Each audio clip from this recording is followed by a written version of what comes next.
ബഹ്റൈനിൽ 1300 വർഷം പഴക്കമുള്ള ക്രൈസ്തവ ദേവാലയത്തിൻ്റെ ഭാഗങ്ങൾ കണ്ടെത്തി. ബഹ്റൈനിലെ സമാഹിജ് മേഖലയിലാണ് പുരാതനമായ ക്രിസ്ത്യൻ കെട്ടിടങ്ങളിലൊന്ന് കണ്ടെത്തിയതായി ഗവേഷകർ സ്ഥിരീകരിച്ചത്. ക്രിസ്തുമതം ഇന്ന് സാധാരണയായി ഗൾഫുമായി ബന്ധപ്പെട്ട ഒന്നല്ല.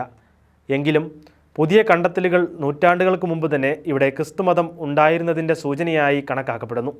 AD 4-ാം നൂറ്റാണ്ടിനും 8-ാം നൂറ്റാണ്ടിൻ്റെ മധ്യത്തിനും ഇടയിലാണ് ഇത് നിർമ്മിക്കപ്പെട്ടതെന്ന് ഈ കെട്ടിടത്തിൻ്റെ അവശിഷ്ടങ്ങളുടെ റേഡിയോ കാർബൺ ഡേറ്റിംഗ് സൂചിപ്പിക്കുന്നു.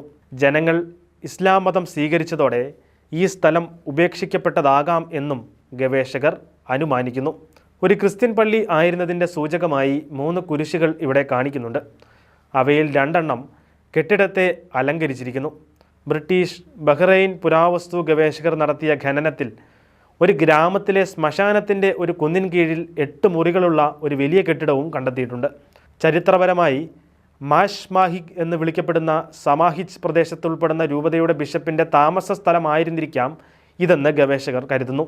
Iran, Kuwait, United Arab Emirates, കിഴക്കൻ സൗദി അറേബ്യ എന്നിവയുടെ വിദൂര പ്രദേശങ്ങളിൽ നേരത്തെ ക്രിസ്ത്യൻ കെട്ടിടങ്ങൾ, പള്ളികൾ, ആശ്രമങ്ങൾ, വസതികൾ എന്നിവ കണ്ടെത്തിയിരുന്നു. ഇവിടുത്തെ താമസക്കാർ ഉയർന്ന ജീവിത നിലവാരം ആസ്വദിച്ചതായും ഗവേഷകർ കണ്ടെത്തിയിട്ടുണ്ട്. വിലയേറിയ കാർനെലിയൻ അർദ്ധവൃത്താകൃതിയിലുള്ള കല്ലുകൾ, ഇന്ത്യൻ മൺപാത്രങ്ങളുടെ തകർന്ന അവശിഷ്ടങ്ങൾ തുടങ്ങിയവ ഇവിടെ ഉണ്ടായിരുന്ന വ്യാപാരത്തെയാണ് സൂചിപ്പിക്കുന്നത്. കെട്ടിടത്തിൽ നിന്ന് കണ്ടെത്തിയ ചെമ്പ് സൂചികൾ സൂചിപ്പിക്കുന്നത് ഇവിടെ തുണിത്തരങ്ങൾ ഉൽപ്പാദിപ്പിക്കപ്പെട്ടിരുന്നു എന്നാണ്. ഇവ ആരാധനയ്ക്കായി ഉപയോഗിക്കാനായിരിക്കാമെന്നും ഗവേഷകർ അനുമാനിക്കുന്നു.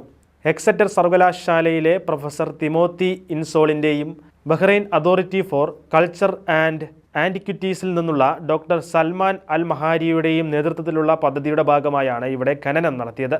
ബഹ്റൈനിലെ നെസ്റ്റോറിയൻ സഭയുടെ ആദ്യത്തെ ഭൗതിക തെളിവാണിതെന്നും ആളുകൾ എങ്ങനെ ജീവിച്ചു, ജോലി ചെയ്തു, ആരാധിച്ചു എന്നതിനെക്കുറിച്ചുള്ള കൗതുകകരമായ ഉൾക്കാഴ്ച ഇതിലൂടെ ലഭിക്കുമെന്ന് കരുതുന്നതായും പ്രൊഫസർ ഇൻസോൾ അഭിപ്രായപ്പെട്ടു.